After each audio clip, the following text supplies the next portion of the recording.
Selamat pagi Bapak Ibu dan Saudara-saudaraku, apa kabar pagi ini? Semoga kita semua telah bangun dengan sehat dan semangat baru. Damai sejahtera Kristus melampaui segala akal menyertai kita sekalian. Sebelum melanjutkan aktivitas pagi ini, mari kita sejenak bersama di hadapan Tuhan. Kita di acara Renungan Pagi edisi 21 Juli 2022. Kisah Rasul pasal 20 ayat 7 sampai ayat yang ke-12. Pada hari pertama dalam minggu itu, ketika kami berkumpul untuk memecah-mecahkan roti, Paulus berbicara dengan saudara-saudara di situ. Karena ia bermaksud untuk berangkat pada keesokan harinya, pembicaraan itu berlangsung sampai tengah malam. Di ruang atas di mana kami berkumpul, dinyalakan banyak lampu. Seorang muda bernama Eutikus duduk di jendela. Karena Paulus amat lama berbicara, orang muda itu tidak dapat menahan kantuknya. Akhirnya ia tertidur lelap dan jatuh dari tingkat ketiga ke bawah. Ketika ia diangkat orang, ia sudah mati. Tetapi Paulus turun ke bawah. Ia merebahkan diri di atas orang muda itu, mendekapnya dan berkata, "Jangan ribut sebab ia masih hidup." Setelah kembali ke ruang atas, Paulus memecah-mecahkan roti lalu makan. Habis makan masih lama lagi ia berbicara sampai fajar menyingsing. Kemudian ia berangkat. Sementara itu mereka mengantarkan orang muda itu hidup ke rumahnya dan mereka semua sangat terhibur. Rancangan Tuhan yang mengagumkan. Saudara-saudara yang dikasihi Tuhan, dalam renungan pagi kemarin kita telah mendengarkan bagaimana Paulus mengalami pertolongan Tuhan di Efesus pada saat terjadi huru-hara. Melalui cara Tuhan yang tak terduga sehingga menyelamatkan Gaius dan Aristarkus yang sudah diseret ke tengah-tengah warga yang sedang demo. Dalam bacaan kita pagi ini, saudara sekalian, sekali lagi kita melihat bagaimana kehadiran Tuhan yang luar biasa mencengangkan, nyata dalam hidup orang-orang yang sungguh percaya kepadanya. Hal-hal yang mustahil pada manusia umumnya, namun tidak mustahil bagi orang-orang yang mengasihi Dia. Setelah keributan teratasi di kota Efesus, Paulus melanjutkan perjalanan ke Makedonia untuk menguatkan saudara-saudara seiman di sana, lalu melanjutkan perjalanan ke Troas. Di Troas mereka semua menikmati persekutuan dengan jemaat Kristen di sana. Mereka bersekutu dan berbakti di hari Minggu. Di dalam kebaktian itu jugalah Paulus berbicara dengan lama karena ini adalah hari terakhir. Mereka semua akan berangkat esok harinya menuju ke Yerusalem dan bersama rombongan untuk melanjutkan perjalanan mereka. Hal yang aneh saudara sekalian dan luar biasa.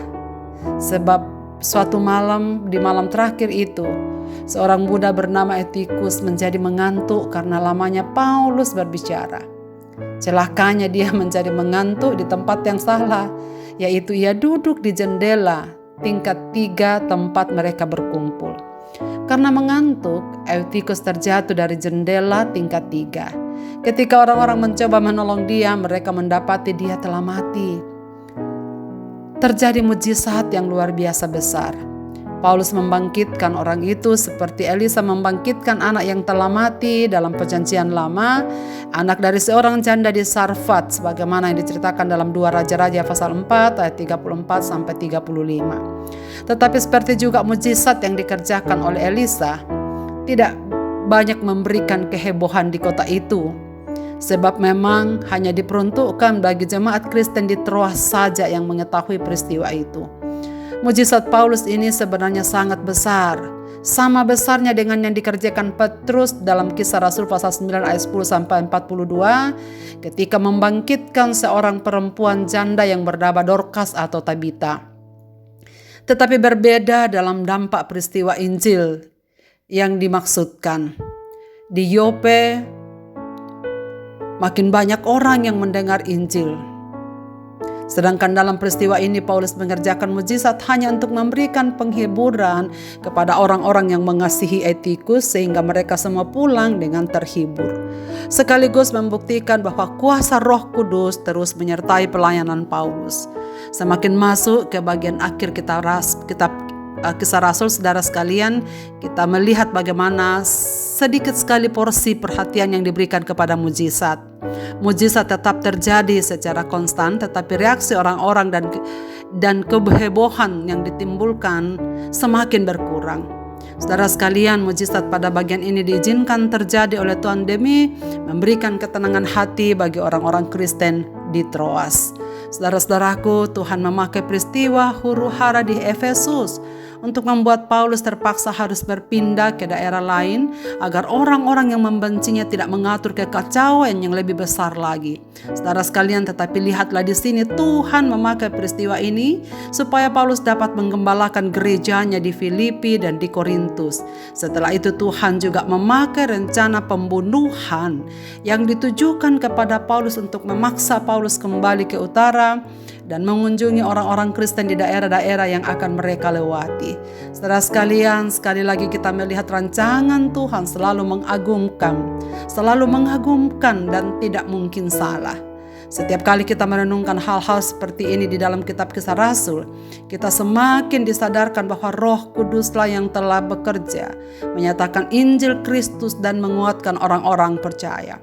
Roh Kudus jugalah yang mempersiapkan, menyatakan, memimpin, mengatur, dan menggenapi segala rancangan pekabaran Injil ini sampai ke seluruh dunia, supaya Injil semakin disebarluaskan. Saudara-saudaraku, dengan memahami pekerjaan Tuhan yang merancangkan segala sesuatu demi kebaikan umatnya, kita semakin dikuatkan untuk melangkah di dalam Dia. Tidak ada apapun yang terjadi pada hidup Paulus yang Tuhan tidak pakai untuk kepentingan umatnya.